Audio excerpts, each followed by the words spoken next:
এইবার আপনাদেরকে আমি বলবো কেন এই গৌরচন্দ্রিকাটা এত গুরুত্বপূর্ণ। এই পদটি যিনি লিখেছিলেন তিনি হচ্ছেন ভক্ত রঘুনন্দনের বংশধর জগদানন্দ ঠাকুর। জগদানন্দ পণ্ডিত নয়, জগদানন্দ পণ্ডিত হচ্ছেন চৈতন্য মহাপ্রভুর সঙ্গী। জগদানন্দ পণ্ডিত যিনি, তিনি মহাপ্রভুর পার্ষদ, চৈতন্যদেবের পার্ষদ। আর এই পদের লেখক যিনি, তিনি হচ্ছেন জগদানন্দ ঠাকুর। তিনি ভক্ত রঘুনন্দনের বংশধর। কোনো একটা সময়ে তিনি শ্রীখণ্ড গ্রাম ত্যাগ করে ওই অজয় নদীর তীরে জোপলাই গ্রামে নিজের শ্রীপাঠ প্রতিষ্ঠা করেছিলেন। তো এই জগদানন্দ ঠাকুর এত সুন্দর কবিতা লিখতেন, সে মানে খুব সুন্দর। ওনার যা পাওয়া যায় রচনা, যেটা ক দিয়ে লিখবেন শুধু ক দিয়েই লিখে যাবেন, যেটা খ দিয়ে লিখবেন শুধু খ দিয়েই লিখে যাবেন, যেটা গ দিয়ে লিখবেন গ দিয়েই লিখে যাবেন, এইরকম পাণ্ডিত্য ছিল ওনার ভিতরে। এই পদটা শুরুতেও তো সেই রকম। দেখুন উদাহরণ, দামিনী দাম ও দমনরুচি দর্শনে দূরে গিয়ে দরপকি দাপ, সবগুলো শব্দ দ দিয়ে শুরু, একে বলে অনুপ্রাস অলঙ্কার। তো এত সুন্দর পাণ্ডিত্য ছিল ওনার, খুব ভালো কবিতা লিখতেন। তা একদিন বৈষ্ণব সমাজ বললেন যে আপনি গাছপালা নিয়ে, লতা পাতা নিয়ে, নদী নিয়ে কবিতা লেখেন, এত সুন্দর, তুলনা হয় না, কিন্তু আপনি ভক্ত রঘুনন্দনের বংশধর। আর রঘুনন্দন হচ্ছেন এমন যিনি চৈতন্য মহাপ্রভুর কোলে উঠে নৃত্য করেছেন। ভক্ত রঘুনন্দন গোপীনাথের সেবা করেছিলেন শ্রীখণ্ড গ্রামে, মানে গোপীনাথকে নাড়ু খাইয়েছিলেন সরাসরি। আর সেই কথা যখন চৈতন্যদেব শুনলেন, ছোট্ট রঘুনন্দনকে কোলে করে তিনি নৃত্য করেছেন পুরীধামে। সকলের গলায় মালা দেবার আগে ওই বাচ্চা ছেলেটার গলায় তিনি মালা দিয়েছিলেন মহাপ্রভু, এত বড় সম্মান। তো সেই বংশে আপনি জন্ম নিয়েছেন, একটু গৌরাঙ্গ নিয়ে ভালো করে কবিতা লিখবেন না, শুধু গাছপালা নদী নালা নিয়ে লিখছেন।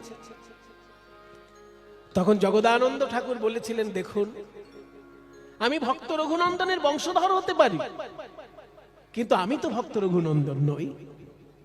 ভক্ত রঘুনন্দন মহাপ্রভুকে দর্শন করেছেন, আমি তো মহাপ্রভুকে কোনোদিন দর্শন করিনি। আমি গাছপালা নদী নালা দেখতে পাই, তাই সেগুলো নিয়ে কবিতা লিখি। মহাপ্রভুকে তো দেখতে পাইনি, তাকে নিয়ে আমি লিখবো কি করে?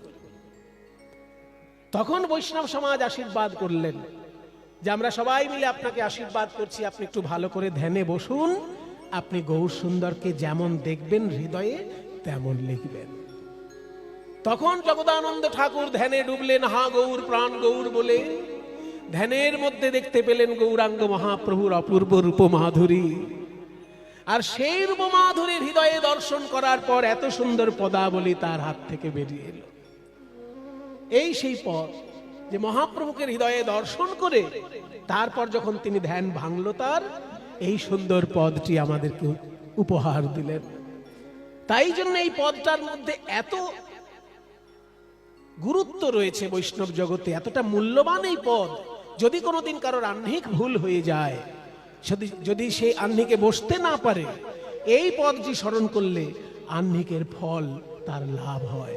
এটা দ্বিজেন দে মহাশয় আমাকে বলেছিলেন। তা বলছে পাঁচটা জিনিসের সঙ্গে তুলনা করতে গেলাম, একটাও মিলল না। বিদ্যুৎ, সোনফুল, সূর্য, চন্দ্র এবং সোনা, কোনোটার সঙ্গে তুলনা মিলল না। পাঁচটার সঙ্গে যখন মিলল না, ৫,০০০-এর তুলনাও মিলবে না। তা কেন তুলনা মিলছে না বলতো? নদিয়া নাগরী বলছে, শোন, আমরা যে জিনিসগুলো দেখতে পাই এগুলো বিধাতার সৃষ্টি, আর আমার গৌরাঙ্গ মহাপ্রভুর সমান অনুভব বিধাতারও নেই। তাহলে বিধাতা কি করে আরেকটি গৌর তৈরি করবে? গৌর রূপ তো স্বয়ং প্রকাশিত, বিধাতার ক্ষমতা নেই গৌরাঙ্গকে তৈরি করার। কারণ গৌরাঙ্গের সমান বা গৌরাঙ্গের থেকে অধিক অনুভব শক্তি বিধাতার তো নেই। যা সম অধিক বিধিক নাহি অনুভবী, যা সম অধিক বিহিক নাহি অনুভবী, তাই তুলনা দিবার নাহি সজনী রে তুলনা দিবার নাহি ঠোর, সজনী রে। জগদানন্দ কহু বহু তুলনা বহু, জগদানন্দ নিরুপম গৌর কিশোর সজনী রে নিরুপম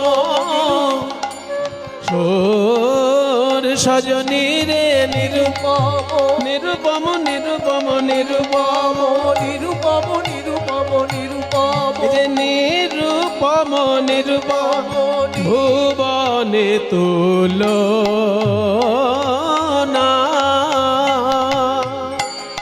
তুলনা নাই রে নিরুপম রূপের ভুবনে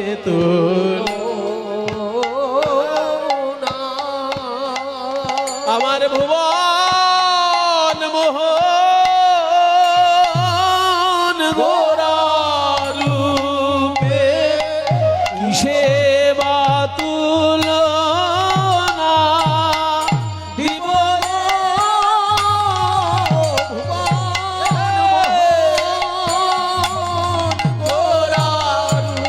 বলো বলো কিসে বা তুলনা দিব ভুবন মোহন গোরা রূপে নানা ভুবনে তুল